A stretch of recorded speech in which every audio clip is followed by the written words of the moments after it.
Hi friends, எல்லோருக்கும் வணக்கம். நம்ம இன்னைக்கு என்ன பார்க்க போறோம்னா மோதிச்சூர் லட்டு. இது எப்படி செய்யலாம்னு பார்க்கலாம் வாங்க. இது சிம்பிளான சீக்கிரமாக செய்யக்கூடிய ஒரு ரெசிபி.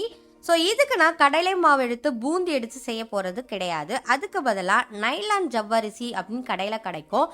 இது பார்த்தீங்கன்னா நார்மல் ஜவ்வரிசியை விட ஓரளவுக்கு குட்டியாக இருக்கும், கண்ணாடி பதத்தில் இருக்கும். ஸோ இது வாங்கிக்கோங்க. இது நான் 1 கப் அளவுக்கு நைட்டே ஊற வச்சு எடுத்துக்கிட்டேன்.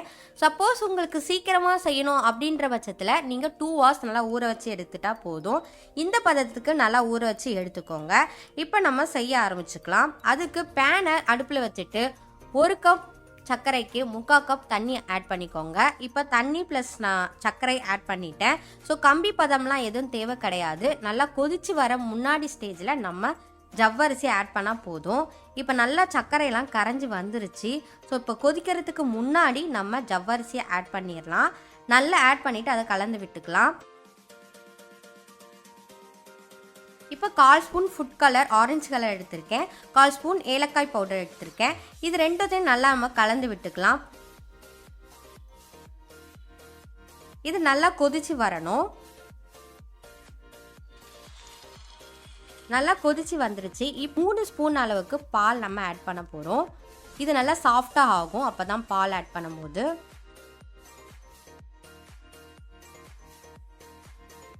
நெய் ஆட் பண்ணி ஒரு கடாயில் முந்திரி பருப்பை வறுத்து எடுத்துக்கலாம். இதில் இப்போ நம்ம நல்லா கொதிச்சு வந்தோடனே நம்ம முந்திரி பருப்பை ஆட் பண்ணிடணும். முந்திரி பருப்பு நம்ம ஆட் பண்ணிட்டோம்.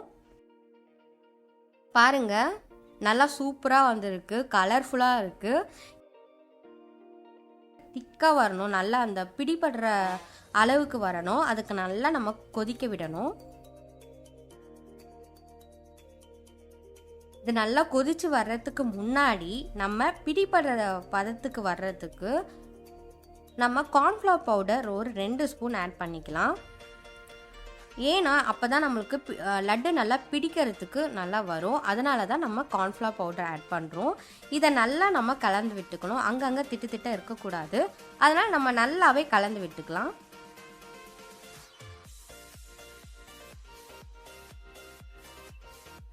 இப்போது நெய் நம்ம ஆட் பண்ணிக்கலாம். உங்களுக்கு தேவையான அளவுக்கு யூஸ் பண்ணிக்கோங்க. நான் 2 ஸ்பூன் நெய் ஆட் பண்ணியிருக்கேன்.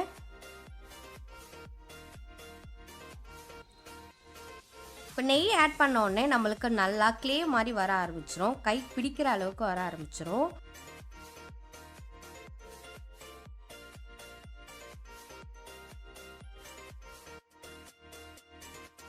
அவ்வளோதான், நம்மளோட லட்டு இப்போ பிடிக்கிற அளவுக்கு வந்துருச்சு. இப்போ நம்ம லைட்டாக பிடிச்சி வச்சுக்கலாம். இப்போ நல்லா நம்ம உருண்டையாக பண்ணி நம்ம பிடிச்சி வச்சுக்க வேண்டியதுதான். அவ்வளோதாங்க, நம்மளோட மோதிச்சூர் லட்டு ஈஸியாக சிம்பிளாக ரெடி பண்ணிட்டோம். ஸோ இதை நீங்கள் செஞ்சு பார்த்துட்டு கமெண்ட் பாக்ஸில் கண்டிப்பாக சொல்லுங்கள். இந்த ஸ்வீட் நல்லா இருக்கும். நெய் இந்த அளவுலாம் நீங்களே உங்களுக்கு எவ்வளோ தேவையோ அந்த அளவுக்கு நீங்கள் யூஸ் பண்ணிக்கலாம். ஓகே ஃப்ரெண்ட்ஸ், இந்த ரெசிபி உங்களுக்கு பிடிச்சிருக்கோன்னு நினைக்கிறேன். இதே மாதிரி வேறொரு ரெசிபியோட உங்களை மீண்டும் சந்திக்கிறேன். Thank you friends. கண்டிப்பாக சப்ஸ்கிரைப் பண்ணுங்கள், ஷேர் பண்ணுங்கள், பெல் ஐக்கானை ஹாலில் போடுங்க. தேங்க்யூ.